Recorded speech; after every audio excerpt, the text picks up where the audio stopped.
Le problème avec le stress, c'est notre incompréhension du stress. Et voilà pourquoi j'ai fait cette vidéo.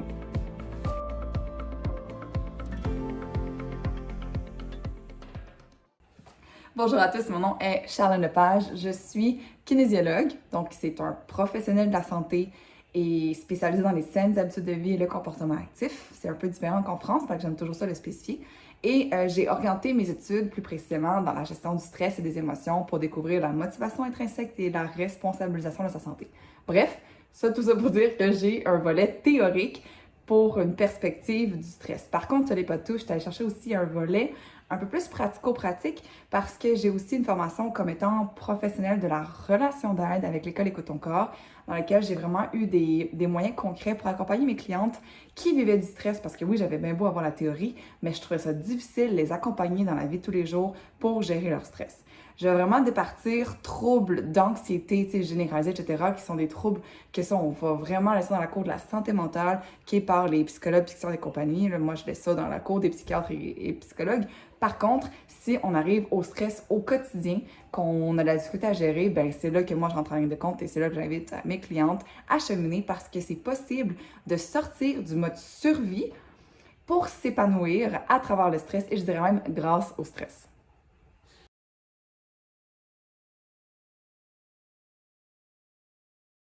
Je vous en parle parce que j'ai un atelier de 3 heures qui s'en vient, soit le 11 octobre prochain, en direct ou en rediffusion. À vous de voir qu'est-ce qui va pour vous. Mais j'aime le côté interactif de l'atelier dans lequel on va pouvoir aller voir précisément la nature du stress. Je vais vous en glisser quand même quelques mots aujourd'hui maintenant. Mais on va aller voir précisément durant l'atelier qu'est-ce qu'est le stress, mais découvrir ce qui se cache derrière vos sources de stress.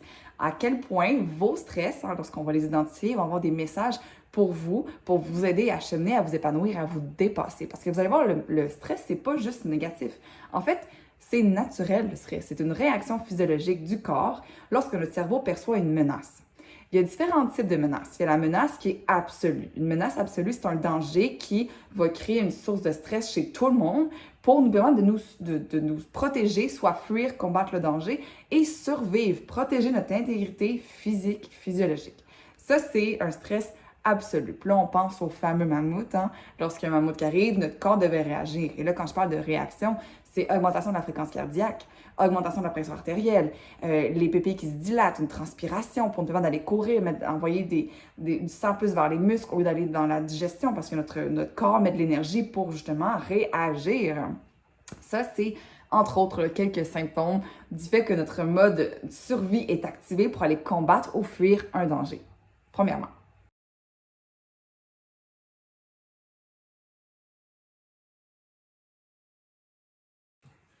Le deuxième type de menace, c'est une menace qu'on dit relative. Donc là, ça veut dire que tout dépendant d'un individu, relativement à son interprétation de la menace, ses préconceptions de la menace, de cette dite menace-là, sa croyance, sa culture, il va avoir une réaction physiologique plus ou moins grande.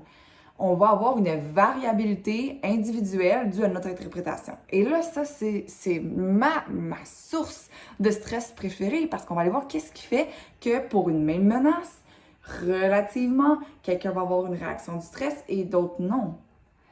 Ce qui est intéressant à voir ici, c'est que dans la menace relative, il y a tout de même 4 caractéristiques qui, universellement, dans les labos de science, on s'est dit, on a bien vu que s'il y avait un de ces 4 facteurs, la personne va avoir un petit peu de stress.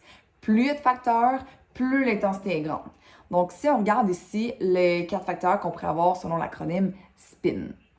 S, c'est pour sens faible du contrôle. Si la situation arrive et je sens que j'ai pas beaucoup de contrôle, ça génère du stress. P, c'est pour personnalité. Si je sens que ma personne, mon intégrité, mes valeurs ou mon titre, ma hiérarchie ou peu importe est menacée, ben là, je vais avoir une réaction de stress qui va s'enclencher. P, c'est pour imprévisibilité. Tout ce qui est imprévisible génère un petit peu de stress normal chez l'humain. Et N, c'est pour nouveauté. Donc, c'est normal d'être stressé, même si c'est des belles choses qui arrivent comme une nouvelle maison, un nouveau cours dans lequel tu t'es inscrit, un déménagement, un nouveau couple. Bref, c'est normal d'avoir un petit peu de stress quand on vit de la nouveauté.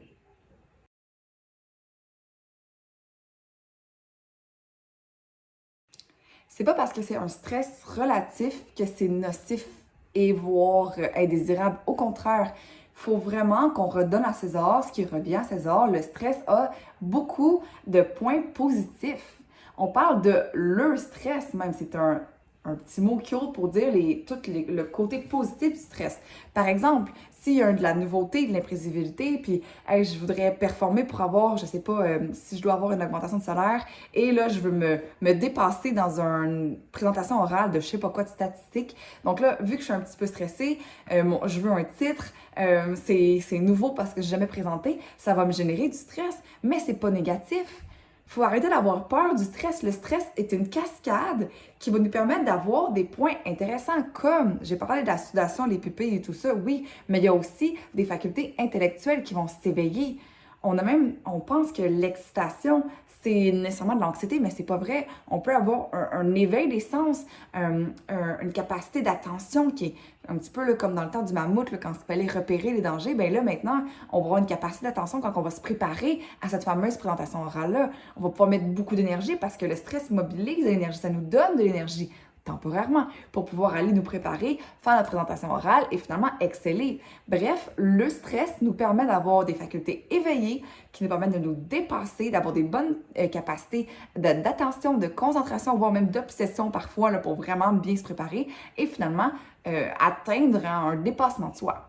Ça, c'est ce qui est intéressant avec le stress, qui nous donne un petit coup de pouce pour aller performer dans les moments précis de notre vie.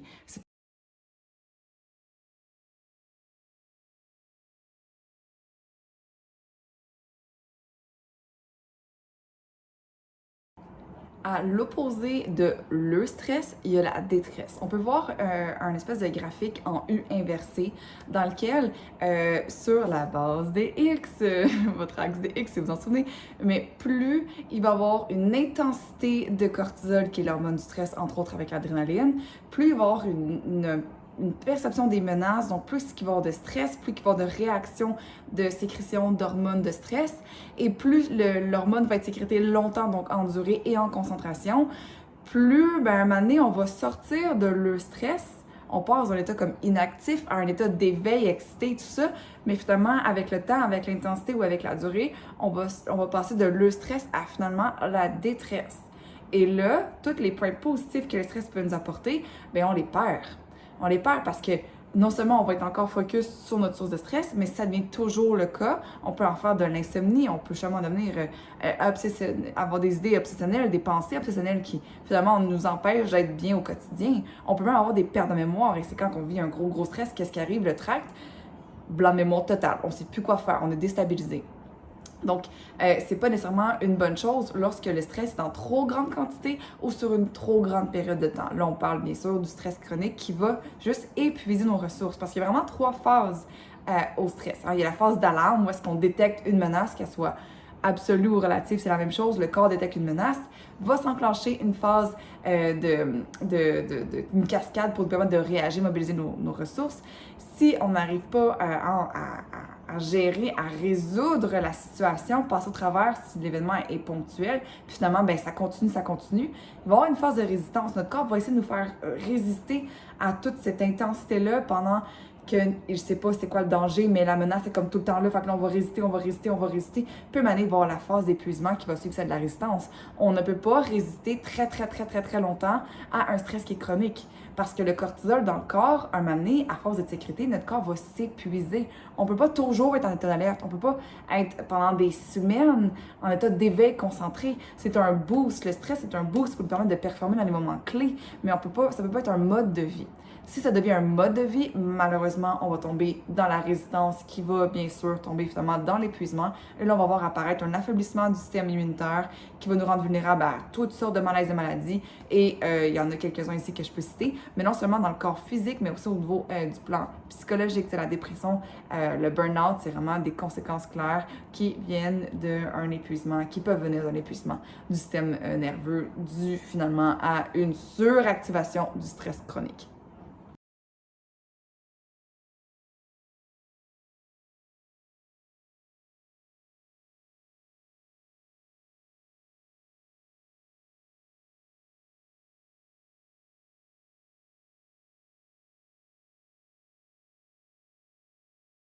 Et là, la liste des malaises et maladies engendrée par le stress chronique est vraiment longue. Hein. C'est pour ça qu'on a une préconception du stress comme étant très négatif parce que, là, je vous en nomme quelques-uns, mais le diabète de type 2, toutes les maladies cardiovasculaires, la dépression, l'obésité abdominale, pas l'obésité en général, mais surtout abdominale, va être liée à un taux de cortisol élevé dans le corps. Donc, le corps fait pas ça pour que tu te trouves moins beau dans le miroir puis pour te punir. Hein? Non, le corps fait ça parce qu'il est en mode protection de survie. Je dois stocker la graisse pour pouvoir, hein, il y a un danger, on sait pas c'est quoi, il faut qu'on soit protégé, il faut qu'on ait accès à des glucides rapidement pour pouvoir toujours être en état d'éveil et réagir au danger qui est imminent.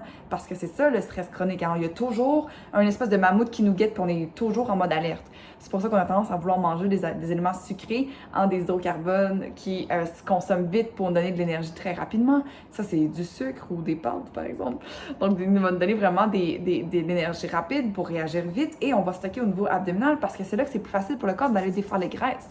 Il va pas aller stocker le gras à côté de, je sais pas, des organes. C'est bien trop compliqué à aller chercher. Il va mettre ça à une disposition qui est son petit buffet à disposition, sa boîte à lunch portative sur le ventre. Donc, oui, le corps va avoir des réactions, mais je veux pas qu'on se concentre sur les effets négatifs que ça peut avoir, parce que même ça, c'est pas tant négatif. Le corps fait ça pour nous protéger, parce qu'il se dit, ben bon Dieu, il y a vraiment un danger qui nous guette, ça a l'air vraiment grand, on est sûrement en temps de guerre ou je sais pas quoi, c'est vraiment grave. Notre cerveau n'a pas la capacité de juger la menace relative et s'en fie à notre cerveau et donc à notre interprétation. Ton interprétation, c'est, quand tu vis une situation de stress, comment est-ce que tu, premièrement, préconçois le stress? Est-ce que tu vois comme si c'est négatif à fuir ou comme étant un signal que ton corps te donne pour dire « Hey, il y a quelque chose qui se passe. Il y a une menace que tu perçois par ton cerveau au niveau peut-être de ton intégrité ou est-ce qu'il y a une situation qui se présente où est-ce qu'il y a de la nouveauté, de l'imprévisibilité ou un sens faible de contrôle et c'est le moment d'aller voir qu'est-ce que ton cerveau a interprété. Parce que ton cerveau, c'est aussi toi. Ça veut dire que tu as interprété une situation qui t'a causé du stress. Le problème n'est pas le stress. C'est pas un problème. Le stress, c'est positif. Il fait que réagir de la façon qu'il doit faire pour mobiliser tes ressources et te permettre de réagir. Le véritable défi ici, l'épreuve qu'on a à traverser, c'est arrêter d'avoir une préconception négative du stress comme s'il fallait l'enterrer ou le fuir. Résister au stress fait persister le stress et fait monter le stress parce que ton cerveau, il se dit elle a toujours pas compris qu'il y a un problème, puis en plus, elle essaie de me faire taire. Notre intégrité, autant physique, émotionnelle, mentale, spirituelle ou personnelle, est menacée en ce moment, donc je vais pas me taire. C'est le mode survie qui est activé. Donc, à ce moment-là, ce qui est intéressant à voir, c'est, OK, ben là, qu'est-ce que je fais avec cette situation qui me cause du stress? Est-ce que je suis capable d'aller identifier, premièrement, c'est quoi mes sources de stress? Puis dans mes sources de stress, qu'est-ce que je vois comme menace pour moi?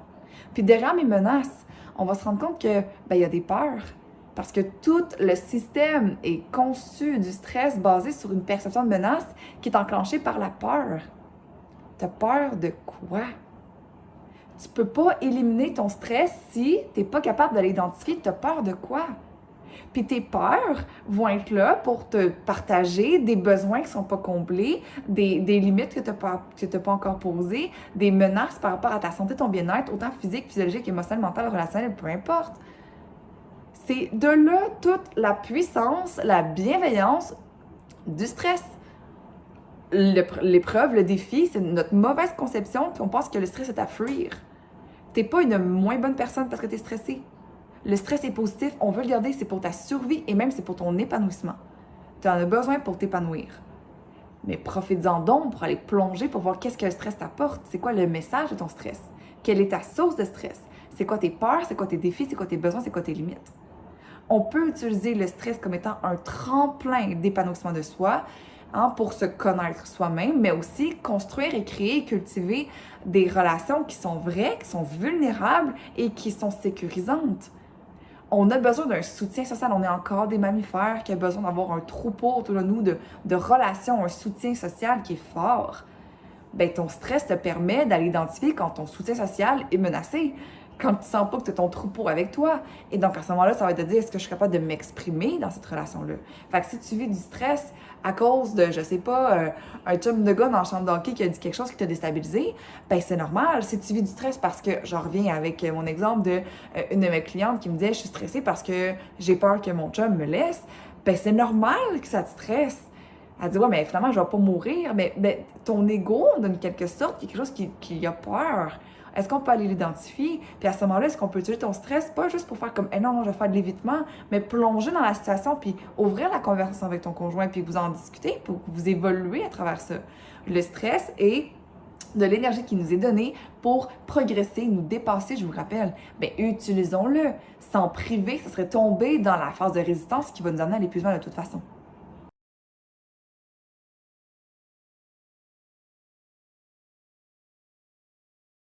C'est exactement de ça que je vais parler lors de l'atelier, mais l'atelier, c'est interactif, donc ce ne sera pas juste la théorie. Je vais donner un petit bout de théorie, mais après, on va rentrer pratique. Donc, papier, crayon, on s'installe en direct ou en rediffusion et vous allez travailler pour découvrir avec introspection quelles sont vos sources de stress, quelles sont vos réactions au stress, quelles sont vos peurs, hein, quels sont vos besoins à découvrir, puis comment concrètement avancer, parce que pour sortir du mode survie de l'hyperactivité qui est générée, c'est d'aller mobiliser l'énergie qui a monté pour aller passer à l'action, justement, aller se dépasser, aller avoir des conversations qui sont challengeantes, par exemple, qui nous font vivre des émotions, qui nous challengent un peu.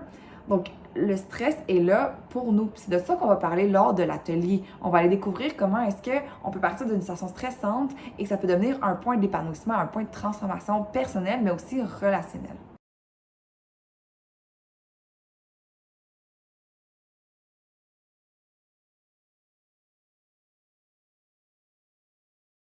Et je parle avec un sourire parce que là, on voit peut-être que j'ai une préférence sur la théorie évolutive cognitive du stress qui va vraiment considérer l'individu en interaction avec son environnement, qui nous expliquera à ce moment-là comment est-ce que le stress fonctionne au plan aussi social. Mais il y a un dernier point que je voulais apporter parce que là, vous voyez que je parle beaucoup des émotions à travers ça. C'est parce qu'on s'est rendu compte que lorsque le cortisol et le pardon, on s'est rendu compte que lorsque le cerveau détectait la menace, même si c'était relative ou absolue, il va sécréter toujours la même hormone que le cortisol, l'adrénaline. Mais ce qu'on ne savait pas, puis qu'on a découvert dans les dernières années, c'est que le cortisol va être sécrété dans le corps pour avoir justement toute la réaction, la cascade de survie. Mais après, il va remonter, l'hormone va remonter le cortisol jusque dans le cerveau, puis va aller se placer dans des régions bien précises qui sont reliées à deux éléments. Premièrement, c'est relié à la mémorisation et l'apprentissage. Quand tu vis un événement stressant, ton corps va l'encoder parce que c'est un moment important pour ton adaptation, oui, en tant qu'espèce, mais aussi ton évolution. Dans le temps du mammouth, c'était peut-être de dire, hey, ben, j'ai déjà essayé de flatter un mammouth, puis ça n'a pas bien tourné. Fait que là, je vais m'en souvenir. Hein, puis vu que j'ai vécu bien du stress, ben, je vais vraiment encoder qu'il ne faut plus flatter les mammouths. Un exemple plus concret, tout le monde se souvient précisément où est-ce qu'on était la journée où est-ce qu'on a appris que les tours jumelles avaient été attaquées le 11 septembre 2001. On a vécu un grand stress qui a été encodé avec une mémoire vive, hein, qui est très, très alerte, une mémorisation très précise. On a la capacité à aller apprendre. Là, c'est une situation qui est très horrible, mais il y en a d'autres qui sont peut-être positives, dire, OK, mais comment est-ce que je peux partir d'une situation stressante, puis aller apprendre pour évoluer? Dans une première partie, il y a une partie du cerveau qui est par rapport à l'apprentissage et la mémorisation. Mais c'est aussi dans une deuxième partie du cerveau qui est par rapport à la régulation émotionnelle. Ta gestion du stress par rapport aux menaces relatives entre dans le merveilleux monde de la régulation émotionnelle, te découvrir toi. Et c'est là que moi, je veux qu'on se rende lors de l'atelier. Donc, si tu es moindrement intéressé à découvrir ce que c'est l'atelier, tu es la bienvenue. C'est pour le petit prix de 30 canadiens seulement, ce qui est absolument rien. C'est la dernière fois qu'il y a un petit prix comme ça pour un atelier de 3 heures, vraiment, dans lequel je vous donne toute la théorie, oui, mais les exercices pratiques et un espèce de protocole de gestion, faire comme, OK, ben là, en cas de panique, je fais quoi? Oui, je vais parler aussi de la prévention à long terme. Tu sais, c'est quoi le mode de vie qui va soutenir un mode un peu moins de survie en libérant le cortisol. Fait que oui, on va parler des saines habitudes de vie. On va parler d'avoir un bon sommeil parce que si tu es fatigué, tu es épuisé, c'est sûr que tu vas être plus sensible au stress. Donc oui, on va parler d'avoir un bon sommeil récupérateur. Oui, on va parler d'avoir un mode de vie actif parce que je vous rappelle, le stress va générer du cortisol, puis le cortisol, c'est de l'énergie qui veut être dépensée. Fait que même si tu fais de l'activité physique, ton corps comprend pas que tu es en train de... ça n'a pas rapport avec ton stress. Lui, il fait juste libérer les hormones du stress qui ont été créées, donc c'est merveilleux. On va parler aussi de moments de give you a break. Est-ce que tu peux avoir des moments de ressourcement ou est-ce que tu n'es pas tout le temps en surcharge? Tu peux vraiment te reposer puis te calmer les nerfs. Donc oui, ça, on va en parler. Oui, on va parler aussi de la confiance en soi parce que ça vient toucher aussi nos émotions et notre capacité d'interprétation.